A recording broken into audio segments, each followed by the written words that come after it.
바보 빅터. 잃어버린 시간을 찾아서. 메를린 학교에는 예전과 변함이 없었다. 붉은 벽돌 담에는 담쟁이 넝쿨이 기어올라 작은 꽃을 피웠고 교실 창가에는 부드러운 햇살이 아른거렸다.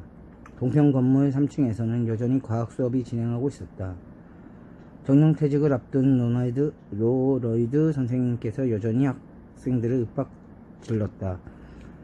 학력 평가를 이따위로 보다니 내가 창피해서 얼굴을 들고 다닐 수가 없구나. 평균 점수를 깎아먹는 녀석들, 똑똑히 들어라.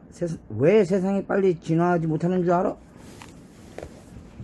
너희 같은 멍청이들이 우수한 인재들에게 짐이 되기 때문이다. 교실 창문을 통해서 그 모습을 바라보던 한 남자는 주먹을 불끈 힘에 들어갔다.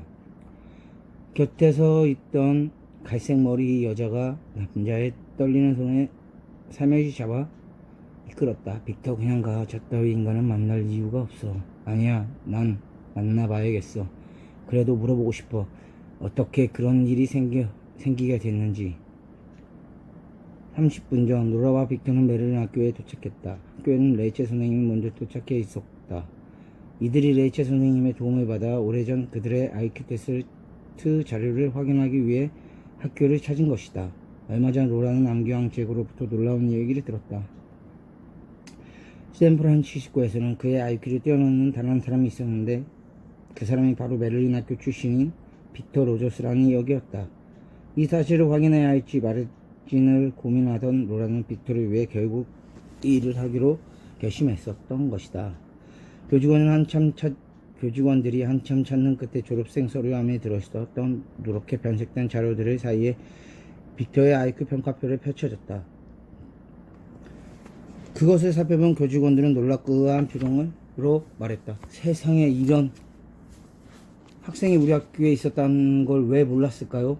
학교에서 도착해서야 이 일에 관해서 전해들은 다음에 뭔가 현실감이 느껴지지 않았던 빅터는 교직원들의 말을 듣고 나서야 심장이 쿵 하고 떨어지는 소리를 들었다. 설마. 곧이어 서류를 넘겨받은 레이첼 선생님도 탄성을 질렀다. 이럴 수가, 어떻게 이럴 수가 있다니. 로라가 서류를 받아 그곳에 적힌 글씨를 보았다.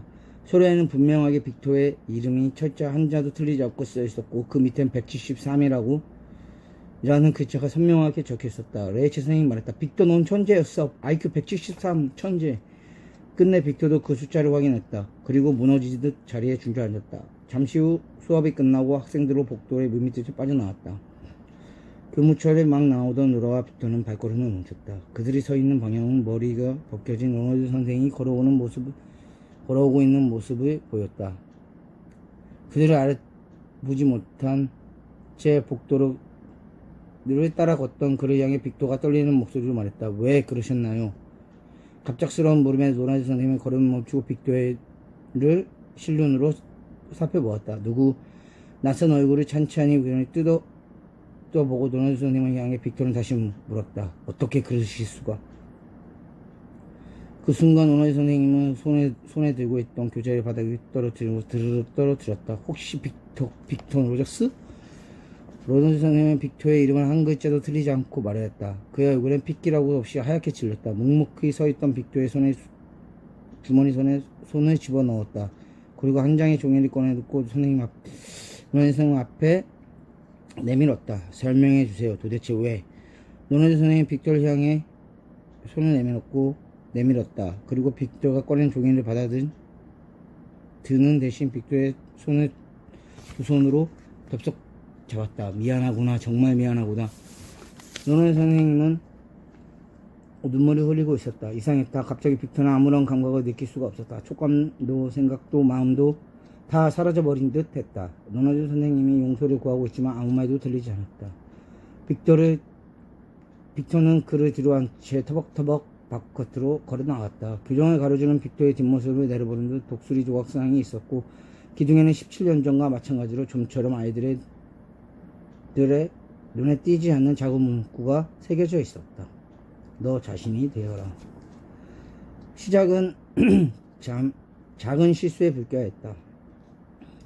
메릴린 학교에서는 매년 4월 넷째 주에 7학년 가로 중학교 2학년 가로 닫고 학생들이 대상으로 IQ 테스트를 실시한다. 그 담당이 로나ल्드 선생이었고 그 테스트를 주관한 서비스 업체는 한 달 뒤에 평가표를 학교에 보냈다. 로날드 선생님은 그것을 학적부에 옮겨 적은 뒤 작업이 끝나고 원본을 캐비넷에 넣었다. 17년 전 빅터는 전능하라고 믿어 의심치 않았던 로날드 선생은 눈에 빅터의 IQ 평가표가 적힌 170이라는 숫자를 73으로 보였다. 그게 사건의 전부였다. 단지 누락된 한 자리 숫자로 인해 빅터는 17년 동안 바보로 살았다. 로나ल्드 선생님이 자신의 엄청난 시술을 알게 된 것은 오래전 일이었다. 암기한 적이 메릴 학교 내에서 자신보다 높은 IQ를 지닌 사람이 나왔다는 사실을 알고 확인차 찾아왔을 때였다. 로나ल्드 선생님은 뒤늦게 빅터에 수소문했으나 그는 이미 다른 곳으로 떠난 뒤였고 로나ल्드 선생님은 차마 아무에게도 자신의 실수를 말하지 못하고 과거를 묻힌 채 살아가고 있었다. 언덕 위에 그날이 덜컥 앉은 두 사람은 어깨 위에 산들바람이 지나갔고 오래전 그날처럼 로라는 빅터의 옷깃을 날아가는 겉은 폴립을 떼어내며 바람에 다시 날렸다. 로라의 애써 웃으며 빅터를 위로했지만 아무런 반응도 돌아오지 않았다.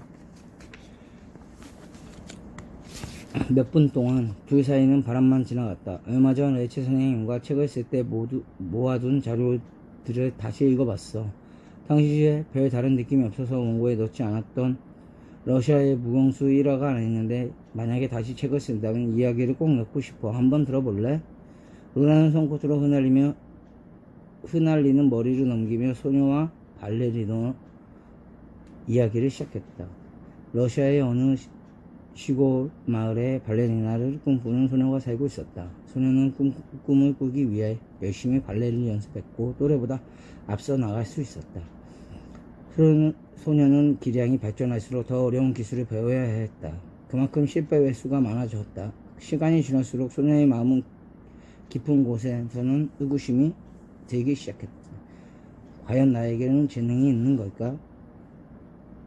소녀가 재능에 대한 회의와 시달리던 어느 날 마을에서 최고의 무용수가 방문하던 행사를 벌어졌다.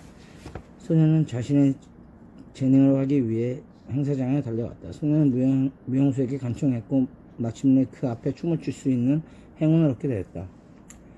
소녀는 떨리는 마음을 추스리고 춤을 시작했다. 하지만 무심한 눈으로 소녀를 바라보던 무용수는 1분도 지나지 않아 손살을 쳤다. 그만, 너같이 뻔뻔한 아이는 생전 처음 보는구나. 넌 재능이 없어. 청천벽력 같은 말이었다. 내가 재능이 없다는 소녀는 부정하고 싶었지만 그럴 수가 없었다. 그건 다름 아닌 세계 최고의 무용수가 내린 평가였다.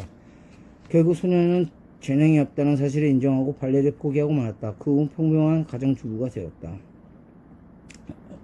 세월이 흐른 어느 날 또다시 시골 마을에 무용수가 발명했다는 행사가 벌어졌다. 연인 행사장에서 은퇴한 무용수를 만날 수 있었다.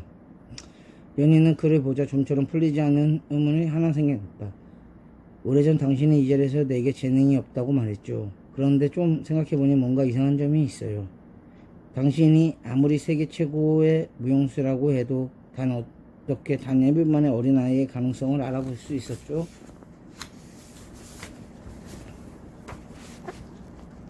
그는 예전처럼 무심한 표정으로 지으며 말했다. 당연히 알 수 없어요. 나는 신이 아니니까. 연인은 정신이 멍했다. 한 소녀의 꿈을 포기하게 만든 장모님이 어떻게 그 무책임하게 대답할 수 있단 말인가. 연인은 그에게 온갖 비난을 쏟아내고 그러자 무용수는 오히려 연인에게 소리쳤다.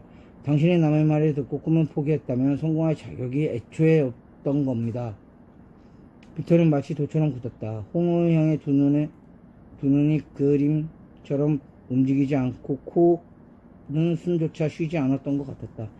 다만 보이지 않는 무언가에 팔을 떨렸다. 로라는 조심스럽게 그를 바라보았다. 나 바보가 맞았어. 바람을 타고 떨리는 음성이 들려왔다. 그렇지 않아. 너는 IQ가 170cm 되는. 빅터가 천천히 고개를 저었다. 그리고 그날에 내려와 앉아 몇 걸음 걸었다. 잃어버린 17년. 그동안 숫자에 속았고 무시했던 사람들에게 계속 속았고 세상에 속았다. 하지만 인생의 책임은 타인의 몫이 아니었다. 빅터는 이제 깨달았다. 자신의 잠재력을 펼치지 못한 만든 장본인은 바로 자신이었다는 것을. 자기 스스로 자기를 바보라고 여겼음에 남이 아닌 내 인생인데 정작 그 삶이 삶에 나 뭐요? 삶에 나는 없었다. 그저 세상에 붙여준 이름인 바보로 살아갔던 것이다. 허리케인 같은 위협들이 나 자신을 세차게 흔들리더라도 가슴 속에 피어오르는 불씨를 꺼트리지 안 된다는 것이었다. 나는 정말 바보였어. 스스로 믿지 못한 나야말로 진짜 바보였어. 빅토는 볼에 뜨거운 눈물을 흘러내렸다. 다시 시작할 수 있을까? 빅토는 처음으로 다른 사람이 아닌 자신에게 물었다. 그러자 태어난 영혼의 소리가 북소리처럼 울려보기 시작했다. 나는 세상의 눈으로 살았던 내 인생을 돌려받겠다. 나는 그 어떤 세상의 말보다 내 생각을 가장 존중하겠다. 나는 나를 사랑하겠다. 나는 내가 좋아하는 일을 하겠다. 나는 나의 미래를 두려워하지 않겠다.